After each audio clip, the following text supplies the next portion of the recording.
Olá, eu sou o professor Isaac Silva e esta é a segunda aula do segundo módulo do curso Aprenda a Defender a Sua Fé no Ambiente Acadêmico. Nesta aula, o nosso tema será o argumento ontológico da existência de Deus. Bem, em primeiro lugar, é necessário conhecermos o conceito de ontologia.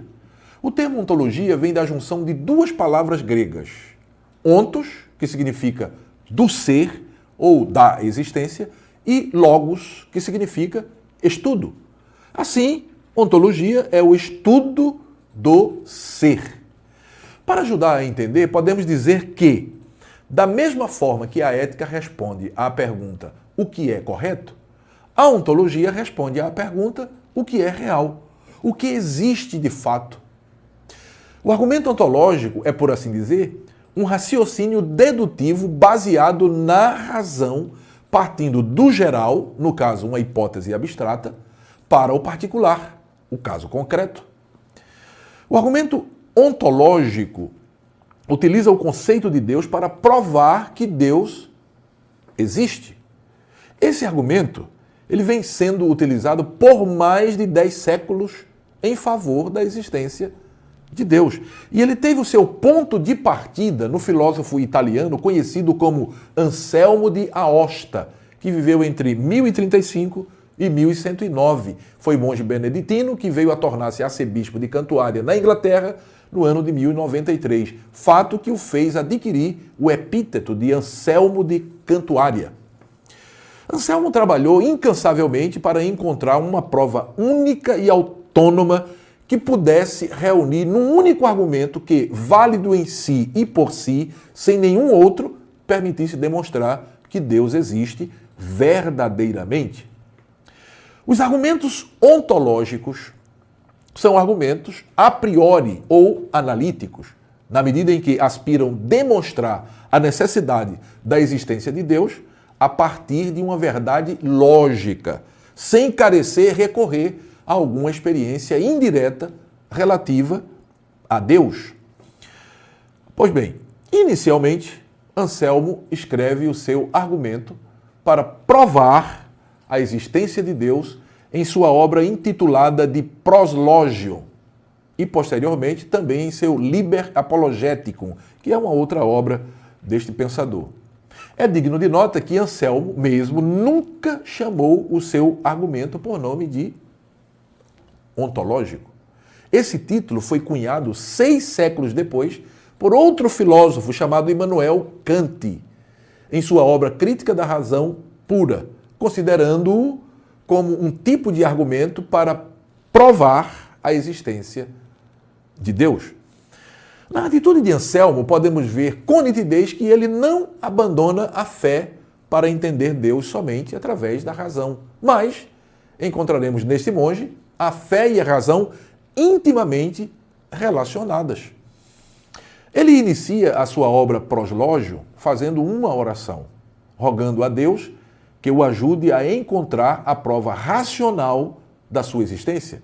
E conclui esta oração com a célebre frase que diz o seguinte: não busco compreender para crer, mas crer para compreender. Pois bem, mas em que consiste o argumento ontológico? Bem, a despeito de ser bastante simples, esse argumento tem atraído a atenção de muitos filósofos ao longo de 1000 anos, desde que foi elaborado. Scotus, Descartes, Spinoza, Leibniz, só para citar alguns desses filósofos. Não é? Anselmo desenvolveu o argumento ontológico de 2 formas. A primeira delas tem a seguinte composição: Deus é, por definição, o maior ser que pode ser conhecido. Existir na realidade é maior que existir apenas na mente. Portanto, Deus deve existir na realidade. Se não existisse, não seria o maior ser possível. Para clarificar o significado do argumento anselmiano, quando ele diz Deus é, por definição, o maior ser que pode ser conhecido, equivale a dizer Deus é o ser do qual não se pode pensar nada maior. A lógica é a seguinte: Se o homem pode pensar e compreender a fórmula Deus é o ser do qual não se pode pensar nada maior no seu intelecto, mesmo que não admita a existência real de Deus, não pode negar que aquilo que ele compreende existe enquanto ideia em sua mente. Pois bem, então, admitida não é, a existência no intelecto da concepção de Deus, seria absurdo pensar que Deus existe apenas na mente, como ideia, sem que exista também na realidade. Este é o argumento lógico denominado reductio ad absurdum, que é aplicado por Anselmo, ou foi aplicado por Anselmo, aos argumentos daqueles que negam a existência real de Deus.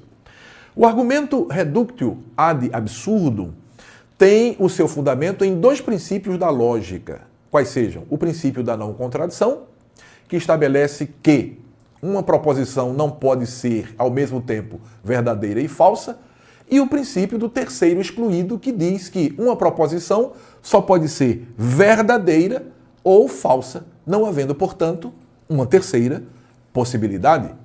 Neste ponto, Anselmo conclui que, se aquele que não crê na existência de Deus ouve e compreende a noção de Deus como sendo o ser do qual não se pode pensar nada maior, não poderá negar que o conteúdo inteligível dessa noção existe em seu intelecto e, portanto, também não poderá negar, do ponto de vista lógico, a existência real de Deus. Ora, se Deus pode ser imaginado, tem de existir realmente. E isso é verdadeiro por definição. Se pudéssemos imaginar algo maior do que Deus, isto seria Deus. Portanto, nada maior do que Deus pode ser imaginado. E para explicar a segunda proposição, que diz o seguinte: existir na realidade é maior que existir apenas na mente, Anselmo faz uso da seguinte ilustração. Um artista, antes de pintar a sua obra, ele a tem apenas na sua mente. Mas, depois de pintada a obra, ela passa a existir não apenas na mente do pintor, mas também na realidade. O que seria maior? A ideia que o artista tem do seu quadro, da sua tela, ou o quadro em si depois de ter sido pintado? Obviamente que o quadro em si, pois o quadro pintado não existe apenas na mente do pintor, mas existe na realidade. De igual modo, se Deus existisse apenas no intelecto, algo maior do que ele poderia ser pensado, no caso, a sua existência real. Portanto, como Deus é o ser do qual não se pode pensar nada maior, ele existe não apenas no intelecto do homem, mas na realidade. Trocando em miúdos, dizer que Deus não existe na realidade seria, por assim dizer, uma redução ontológica, pois se ele não existisse, não poderia ser pensado como o ser do qual não se pode pensar nada maior. O fato de podermos pensar num ser com essa conformação impede que ele seja pensado de qualquer outra maneira. Então, logicamente, Deus existe. A segunda forma do argumento desenvolvido por Anselmo apresenta a seguinte estrutura. Deus é, por definição, um ser necessário. É logicamente necessário afirmar o que é necessário ao conceito de um ser necessário. A existência é logicamente necessária ao conceito de um ser necessário. Portanto, um ser necessário, ou seja, Deus, necessariamente existe.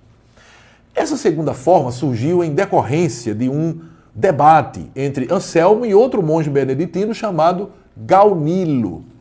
Gaunilo, embora elogiasse a obra e o argumento ontológico de Anselmo, pela riqueza do seu conteúdo, decidiu se opor ao argumento anselmiano, escrevendo uma obra intitulada Livro em Favor de um Insensato. E, através dessa obra, decidiu sair em defesa do insensato mencionado lá no Salmo 14, verso 1, onde lemos: Disse o nécio no seu coração, não há Deus. E aí o conteúdo do debate certamente pode auxiliar na melhor compreensão do argumento de Anselmo, do argumento ontológico de Anselmo. Apresentaremos as objeções de Gaunilo e, em seguida, as respostas de Anselmo a cada objeção. Pois bem, primeira objeção. Gaunilo ele alegou, que o argumento anselmiano não se sustenta, pois encontra-se baseado na falsa premissa de que tudo o que existe na mente também deve existir fora da mente. Mas aí vem a resposta de Anselmo. O que é que Anselmo respondeu? Anselmo respondeu dizendo a Gaunilo: Gaunilo, você se equivoca em sua contestação, pois a premissa equivocadamente contradita aplica-se apenas no caso do ser absolutamente perfeito, que teria de ser um ser necessário. Se este ser pode ser concebido no intelecto, necessariamente deve existir extramente também, diferente dos seres contingentes que poderiam ou não existir. Aí vem a segunda objeção de Gaunilo, porque ele insiste que se a inexistência de Deus fosse inconcebível, jamais alguém poderia duvidar. Mas o contrário disso, os ateus existem. Aí vem a resposta de Anselmo. Ainda que algumas pessoas não concebam a existência de Deus, não podem negar a existência de um ser necessário. E um ser necessário não poderia não existir. Não é? A terceira objeção de Gaunilo é: como filósofo empirista, ele vai dizer que, sem referência empírica, é impossível se formar o conceito do ser mais perfeito possível. E aí Anselmo nega essa terceira objeção de Gaunilo e apresenta as razões. Vamos ver as razões de Anselmo. Primeiro, Anselmo diz: Deus é uma palavra comum e familiar. Segunda razão, a fé e a consciência fornecem conteúdo ao argumento. Não é? E vem então a terceira razão. Ele diz: nem todas as ideias são imagens sensíveis, já que os conceitos abstratos são possíveis. Aí ele cita, por exemplo, os números. Não é? Vem o quarto ponto, não é? da resposta de Anselmo. Deus pode ser compreendido indiretamente, assim como o Sol é compreendido, não é? A partir dos seus raios. Quinto ponto da defesa de Anselmo. Podemos formar o conceito do ser mais perfeito partindo do menos perfeito em direção ao mais perfeito possível. Sexto ponto. Mesmo aqueles que negam a Deus o fazem tendo uma ideia daquilo que estão negando. Ou seja, é impossível se negar o inexistente. Não é? E aí vamos então agora à quarta objeção. Nessa objeção, Gaunilo usa o seguinte argumento: se alguém tem uma ideia de uma ilha perfeita no meio de um determinado oceano, essa ideia não garante que essa ilha existe na realidade. Desse modo, se daria com a ideia de um ser perfeito. E aí Anselmo responde a esse argumento de Gaunilo dizendo que é totalmente diferente a ideia de uma ilha perfeita em um determinado oceano e a ideia de um ser perfeito e necessário. A ilha perfeita, diz Anselmo, pode até não existir, pois ela é contingente, mas não é possível um ser necessário não existir. Vamos à quinta objeção. Nela, Gaunilo vai dizer que é possível sim conceber a inexistência de Deus, uma vez que podemos imaginar a nossa própria inexistência. E aí Anselmo responde que é possível se imaginar a inexistência de qualquer coisa, com exceção, né, a inexistência de um ser necessário. Ninguém pode negar, né, a existência de um ser necessário. Para auxiliar na elucidação do argumento, podemos levantar a seguinte questão: qual a diferença entre ser necessário e ser contingente? Você sabe? Necessário é o ser que possui a existência como principal atributo. Ele não pode ser antecedido por nada. Já o ser contingente é o ser que não tem a existência como característica, mas é sempre antecedido por outro. Em outras palavras, é causado. Não é? Pelo princípio da causalidade, o ser finito necessita de uma causa externa para existir. Assim, Se regredíssemos ad infinito, encontraríamos a causa de todo o movimento que Aristóteles vai chamar de primeiro motor, ou de motor imóvel, que necessariamente teria que ser um ser imaterial, imóvel e que proporciona movimento a tudo. Este primeiro motor é Deus. Vamos então a um exemplo prático. O seu pai, em relação a você, é um ser necessário. Já você, em relação a seu pai, é um ser contingente. Ou seja, o seu pai poderia existir sem você, mas você não poderia existir sem seu pai. E tudo isso nos faz lembrar o texto de João 1 e 3, onde lemos: todas as coisas foram feitas por ele, e sem ele nada do que foi feito se fez. E ainda Romanos capítulo 8 e verso 36, que diz: porque dele, por ele e para ele são todas as coisas, glória, pois, a ele eternamente. Amém. Vamos então à sexta objeção. Na sexta objeção, Gaunilio vai dizer que primeiro precisamos provar a existência de Deus para, em seguida, discutir sua essência. Logo, não podemos utilizar a sua essência, não é, para provar a sua existência. E aí vem a resposta de Anselmo. Anselmo responde que podemos sim comparar características ideais antes mesmo de sabermos se algo é real. Finalmente, Anselmo diz que Gaunilio não compreendeu bem o argumento e o debate é concluído. Muito bem, por hora é só, chegamos ao final da nossa aula. O tema da nossa próxima aula é argumento moral da existência de Deus. Nos encontraremos lá. Até breve.